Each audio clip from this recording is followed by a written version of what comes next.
સ્વામિનારાયણ હરિ સંવત 1870 પોષ વધી બીજને દિવસે શ્રીજી મહારાજ શ્રી ગઢડામાંથી દાદા ખાચરના દરબારમાં ઉગમને બાર ઓડાની વસ્તીને ગાદા તકિયા નાખીને બિરાજમાન હતા અને તોરી પાક માથે બાંધી હતી અને પાકની વિશે પીરા પુષ્પના તોરા બિરાજમાન હતા અને કંઠની વિશે પીરા પુષ્પના હાર બિરાજમાન હતા અને બે કાનની વચ્ચે ધોરા અને પીરા પુષ્પના ગુંજ બિરાજમાન હતા અને ધોરો ચોફાર ઓઢ્યો હતો અને કાળા શેડાનો ખેસ પહેર્યો હતો અને કથા વચાતી હતી અને પોતાના મુખારવિંદની આગળ પરમહંસ તથા દેશ દેશના હરિભક્તોની સભા ભરાઈને બેઠી હતી।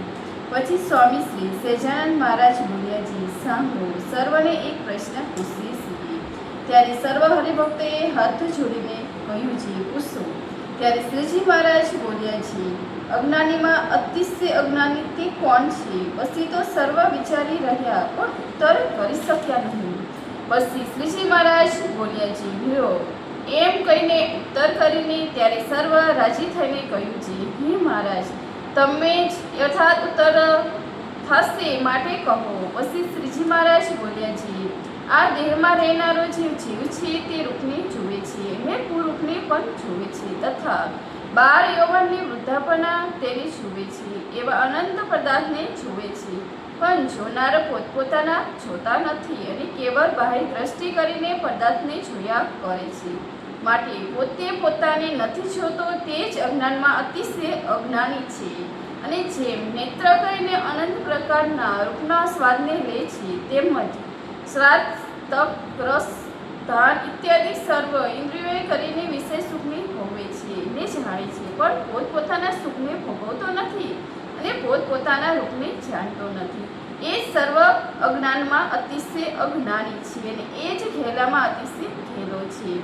એ જ રીતે મૂર્ખમાં અતિશય મૂર્ખ પણ છે ને એ જ સર્વ નીચમાં અતિશય નીચ છે। ત્યારે સુખસ્વામી આશંકા કરી છે, પોતાનું સ્વરૂપ જોવું તે શું પોતાના હાથમાં છે? ને જો પોતાના હાથમાં હોય તો જીવ સિદ્ધ અતિશય અજ્ઞાની રહે।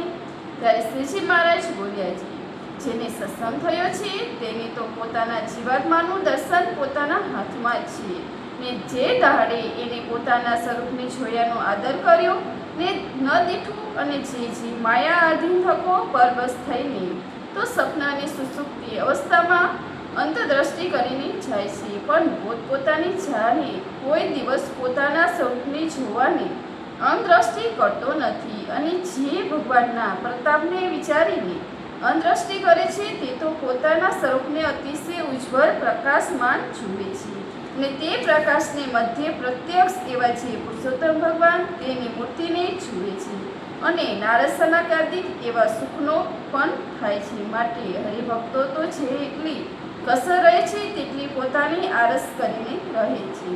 ઇતિ વૈષ્ણવ 20મું પૂરું થયું સહજાનંદ સ્વામી મહારાજની છે। એમાં પહેલામાં શ્રીજી મહારાજે અંતર્દૃષ્ટિને પોતપોતાની ન જાણે અને ન જુએ તેને અતિશય અજ્ઞાની કહ્યો અને બીજામાં અમારો પ્રતાપ વિચારીને અંતદ્રષ્ટિ કરે તે પોતાના સ્વરૂપમાં પ્રકાશમાન દેખે અને તેને મધ્ય અપને પ્રત્યક્ષ દેખે અને નારદ સનકાદિક જેવા એટલે અમારા સિદ્ધ મુક્ત જેવો સુખ્યો થાય એમ કહ્યું। તો પહેલા પ્રશ્નમાં મહારાજે પૂછ્યું।